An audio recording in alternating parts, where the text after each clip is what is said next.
Hello students, welcome to the first part of Learning Unit 2 and also welcome to Computer Integration in the Classroom module, which is CIC 2601. So Learning Unit 2 is based on support with the integration of ICTs in the classroom activities. As we discussed last week as we were introducing this learning unit to you when we had an online class last week, Tuesday. So this week we are focusing on role players in the effective integration of ICTs in the classroom, which is the presentation that is made by me, Ms. Zandile Todeti. As you all know me, I'm your lecturer for this module in the group 3E. So the quote for this week is, technology has made learning easy, interactive, and interesting, which is what we have been doing almost all along throughout this journey that we have started together when we introduced Learning Unit 1, and now we are on Learning Unit 2. The learning objectives for this learning unit is that at the end of this learning unit, you will be able to identify the various role players for the effective integration of ICTs in classroom activities, and also discuss how the implementation of these roles is done and how supportive role players are used in the use of ICTs in a classroom context. Firstly, role players in the implementation of ICTs in classroom. As teachers, remember you are training to be teachers. As teachers, you have to embark on a journey to be able to integrate technology in a classroom. But remember, you are not alone. So in this section or in this learning unit, we are going to discover the different role players that will have an impact and offer you support on your journey. So these role players include government, decision makers, ICT support, educational specialists, the peers, which is your colleagues, as well as the learners in the classroom. So all of these people have got their significant role that they play in order to walk on the journey with you in the integration of technology into the classroom. As I've just mentioned, that each of these role players will have a different role to play in supporting the integration of technology in the classroom. Some of them will be involved in the budget decisions, because remember, everything needs money. And then others will be involved in decision on what technology to use, what software and infrastructure that we need to buy, strategy development, changes to classroom, labs and buildings, and training and support offered to teachers in the use of technology. We know that technology is an ever-changing thing, so professional development always needs to be there, which is training, always need to be offered in order to be able to support teachers on how to integrate the use of technology in a classroom. Other role players will serve as coaches or as members of a community of practice. So, the role players that we have, firstly, it is the school management team, which involves the principal or the school governing body. And then we have the school ICT committee. So in the school, there needs to be a school ICT committee, which includes the ICT coordinator, subject specialist, as well as the HOD. And then you might have an ICT coordinator, which can be you. And then from the ICT coordinator, there's a subject specialist or the HOD, and goes on to the teachers. And then the teachers goes on to community, businesses, parents, as well as learners. So examples that we have, so now we're going to discuss them one by one as they are in this diagram. So firstly, the e-learning directorate of the Gauteng Provincial Department of Education developed guidelines on the management and usage of ICTs in public schools in Gauteng. The example of role players and their responsibilities are listed below. So this is what's going to happen. I'm going to mention the role player and then get to mention the responsibility of that particular role player. So the first role player that we have, as you can see on the diagram, it is the school management team, which is the principal and the school governing body. So the responsibility of this role player, it is to facilitate, budget, infrastructure, vision, policy, ensure usage of resources, ensure literacy skills, and ensure that there is communication with parents, integrate ICT into teaching and learning, and schedule and manage ICT related training. So these are the responsibilities of the SMT, which also involves the HOD and the deputy principals, and the principal, as well as the school governing body of the school. They have to make sure that the facilities of the school, as well as the infrastructure, are in good condition. Develop the budget of the school to make sure that everything is covered. Look at the vision and the policy of the school, ensure the usage of resources is done in a correct manner, and then make sure that there are literacy skills from the learners. They are able to communicate with the parent, make sure that there is proper communication between the school as well as the parents, and then integrate ICT into teaching and learning. That is one of their responsibilities as well. And also schedule and manage ICT related training for the teachers. So they are also the ones who schedule and manage the ICT related training for the teachers. So that's the responsibility of the first role player, which we are looking at the SMT, which can be the principal and the school governing body. And then the second one, it is the school ICT committee, so which includes the ICT coordinator, the subject specialist, as well as the HOD. So the responsibility of the second role player, which is the school ICT committee, firstly, it is ICT planning. They need to plan anything that has to do with ICT. And then it is ICT policy. They need to develop the ICT policy that is mainly focusing on ICT. Identify funding sources. Remember, nothing comes cheap, and the school sometimes doesn't have money, so they have to find different funding sources. And then schedule training. The training can be scheduled for teachers. Identify and select educational software involved in e-learning activities. So they need to identify and also select educational software that is involved in e-learning activities. Remember that not all activities that are, or not all softwares that are in the internet are educational. So they need to be able to identify and select those proper educational software that are involved in e-learning activities to be able to assist the learners in the classroom.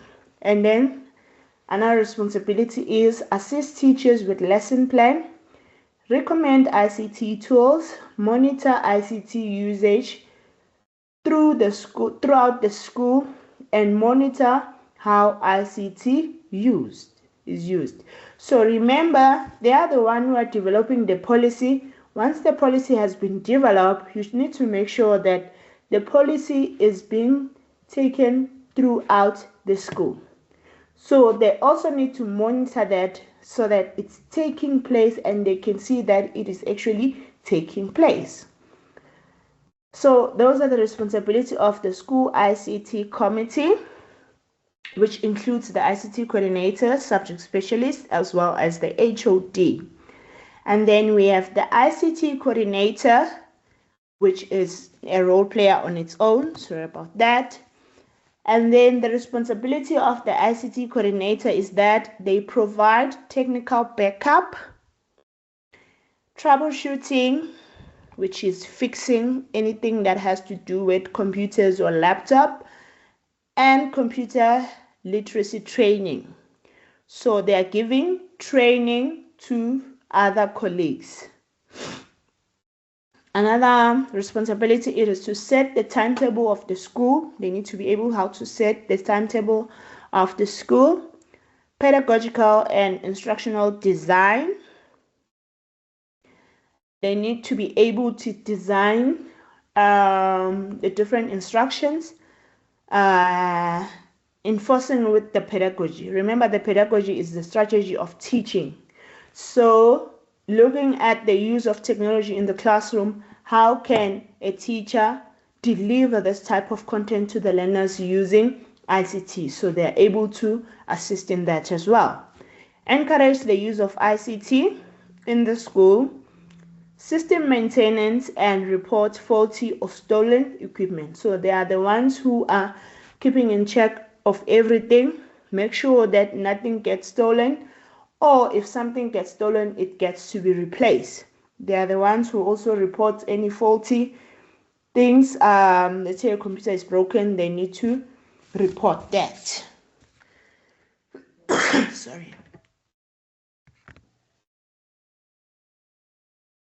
And then we have the subject specialist or the head of department. So the subject specialist has got one responsibility, which is to identify the proper educational software that needs to be used or that needs to be utilized in the classroom. This also goes with the type of content that the teacher is teaching. Remember, the subject specialist knows the content, and therefore they need to identify the appropriate educational software, because not all educational softwares are developed for all the particular subjects that we have.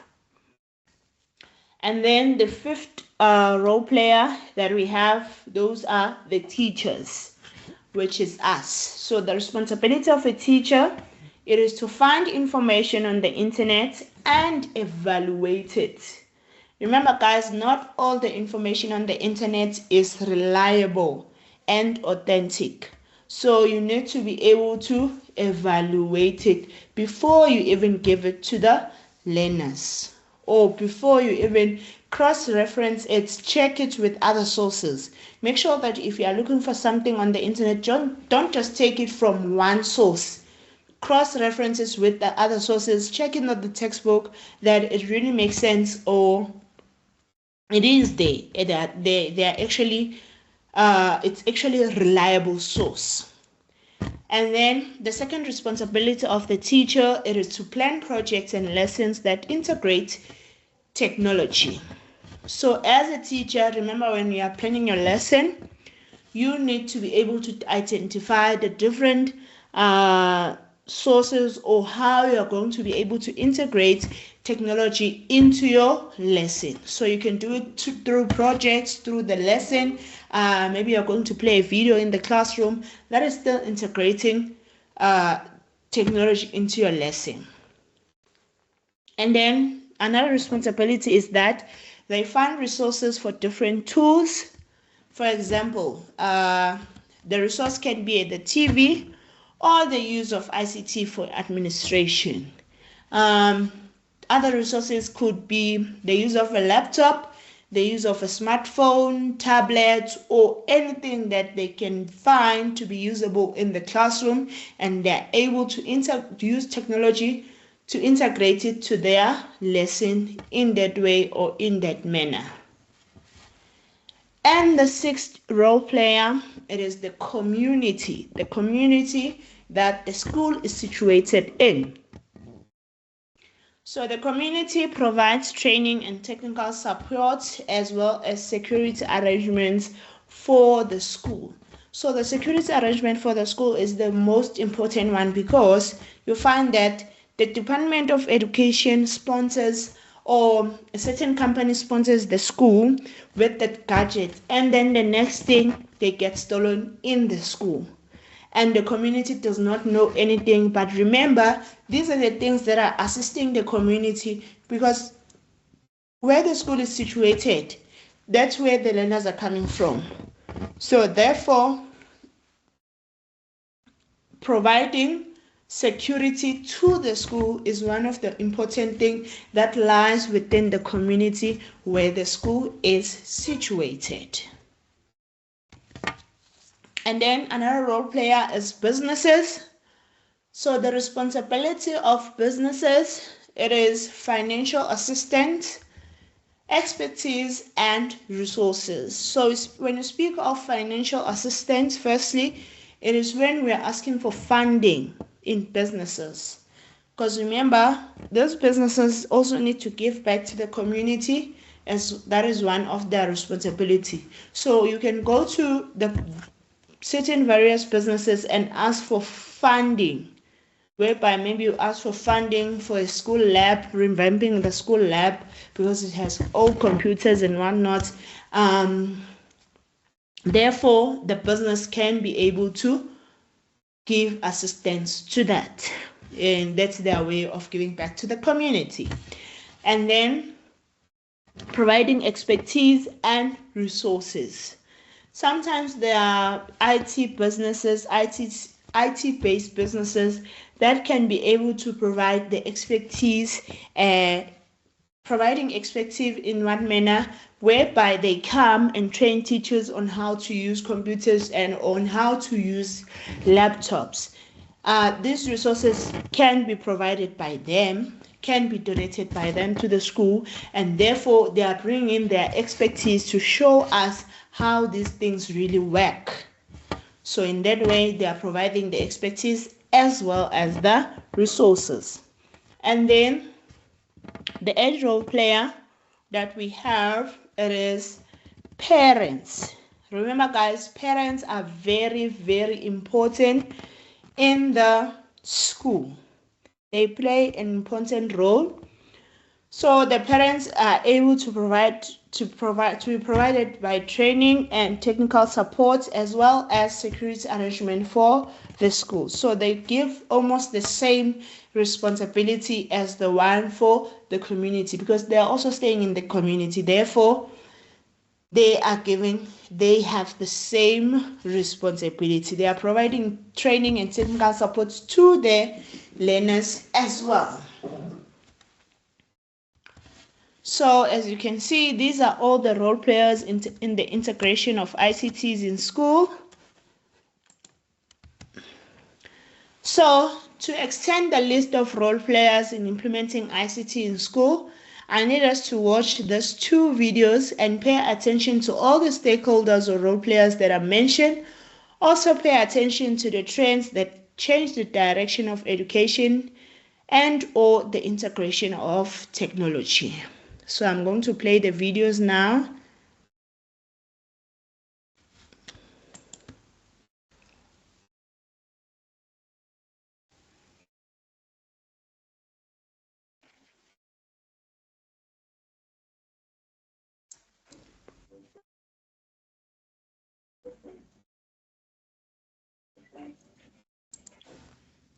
Sorry about that. I don't think I've included sound when I was sharing. Let me stop sharing.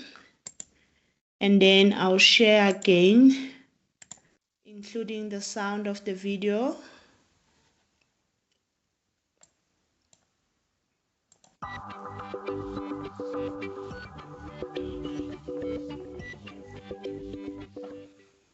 In this toolset, we start the process of building a future classroom scenario by thinking about how education will change in the coming years and what teachers and education as a whole need to adapt to and develop.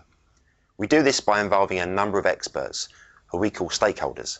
These include a varied collection of individuals who have very different perspectives on the challenges and opportunities ahead. The stakeholders include teachers and school leaders, experts in ICT such as ICT technicians and technology providers. Together, these people form a core group of stakeholders. Each member of this core group should also consult with other individuals who have different ideas about what changes are likely to happen in the near future. These wider community stakeholders include other teachers, students, members of the ICT industry, and possibly governors or parents, and local or national policymakers. The ideas these stakeholders provide are called trends.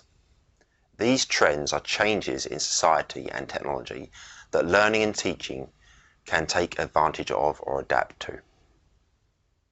Good examples of this are the increase in student-owned personal devices, such as smartphones or tablets, but may also include social changes, such as national policy initiatives. In this toolset, we provide guidance on identifying and working with stakeholders, and how we work with stakeholders to identify the most important trends. These trends then become the building blocks for a future classroom scenario, which can be used to bring innovation to the classroom.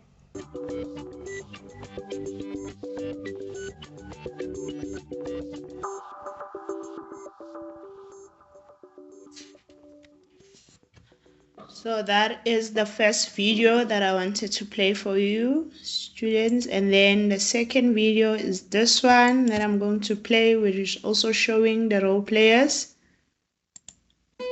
and the stakeholders in education.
So this was the second video of the lesson. So both these videos have shown us the different stakeholders and the roles in which they play, the importance of having the different role players in the integration of technology in a classroom. So all the role players or all the stakeholders, they are all important. They are all important in the integration of technology in the classroom, because when you are doing this, it's not like you can do it on your own. You need assistance, you need guidance from other people. So if you were to integrate ICT technology in the classroom, for example, you need to be able to have the resources. Where are you going to get the resources? The resources, you are going to get them from the school. Therefore, those resources come through the role player, which can be the principal. You ask the principal, we need smartboards. Principal, we need laptops. Therefore, in that way, when the principal agrees to purchase those things, therefore, you are able to integrate technology. So everyone has a different role that they need to play in the integration of ICTs in the classroom. And with that being said, I would like to say thank you so much for listening to this pre-recorded lesson, for taking your time to listen to this pre-recorded lesson. I hope you are going to understand, and I hope you're going to enjoy. For any questions or clarification, you know where to find me. My email address is tsotezg@unisa.ac.za, and that's where we are for this week. Thank you so much, guys. I'll see you next week again.